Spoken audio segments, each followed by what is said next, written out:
Hello, my name is Daniel Sweetser, and I'm reading through a novel I just finished up, Hope Starts Small.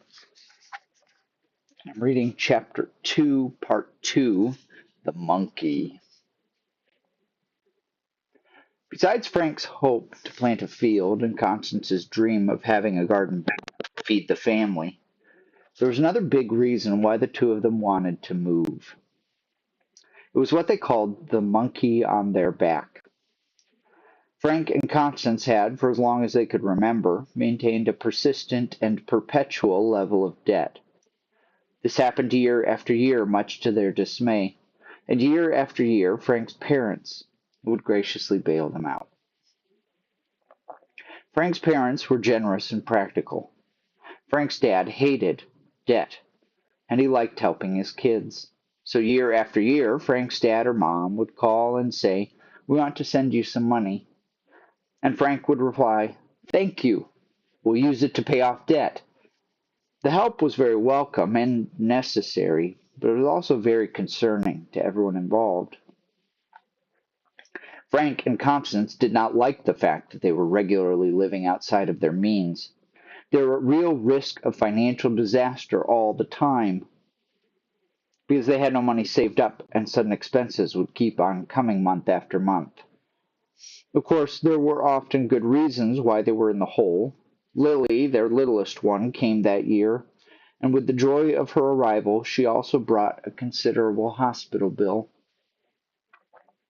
In years prior, it had been replacing a car, or getting the house, or the cost of moving. But it kept on coming, and the reality was that the house in town where Frank and Constance lived would eventually need major work that they couldn't afford. This bothered Frank most of all. He eyed the roof, the driveway, the back patio, the living room windows, the chimney, and many other things in the house with suspicion and a steady anxiety. If any one thing were to really go kaput, it would cripple the family financially. He didn't like being in this position. In addition, there were the costs of the mortgage and taxes, which were considerably high given that the house was in a desirable neighborhood. Frank's parents had come to visit early on in the process of considering a move, and at the time, Frank had shared his dream of becoming a blueberry farmer. His parents heard him out politely, like hearing a child share their plans of becoming a doctor. But overnight they had talked, and the two of them concluded that in conjunction with Frank's dream, there was the possibility of getting out of debt for good. It would mean selling high and buying low, with help from them. And when they shared this with Frank, he saw them trying their best to help in a way that made sense to them. It was Frank's mom who first said, "You should try and get the monkey off your back." This meant finding a home with little or no mortgage, with less taxes, with less impending repairs.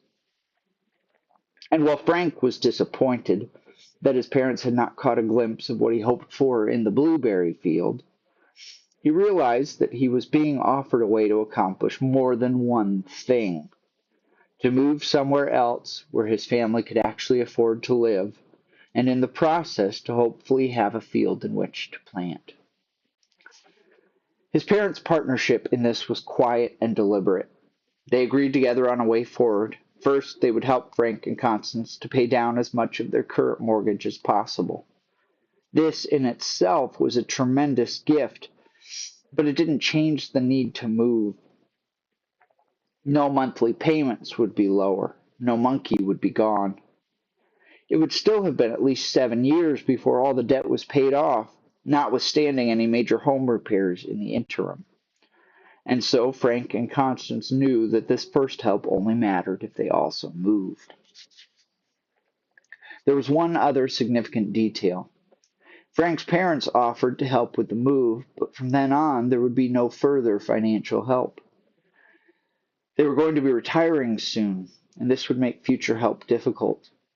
Frank and Constance talked it through, and it seemed clear to them that the move was the right choice, that they should not live beyond their means, and that they were being offered an opportunity to fundamentally change their circumstances. Frank didn't know exactly how much money they would need, and this fluctuated with each prospective house. There was one far to the east of Rochester that had a small forest on the lot. It had a field they could have cleared for blueberries, and the price was close enough that they could have made it work. But of course they got outbid. Then there was the house to the south that had 5 cleared acres, but no place for Constance's mom, and it would have involved one child living in the garage. When Frank and Constance talked, they concluded that 5 acres of blueberries was more than a hobby farm and would have been too much to take on. Then things went quiet. There were few houses on the market, and the ones that were had major flaws that kept them unsold. Things like lead in the well, or rooms filled with garbage and rot. Frank's parents were still willing to help, but only if the opportunity presented itself. And for the moment, this was not the case. Everyone waited, all the while with Frank eyeing his blueberry sprouts and knowing that they would need a good home sooner than later. All right, thanks for listening. Have a great day.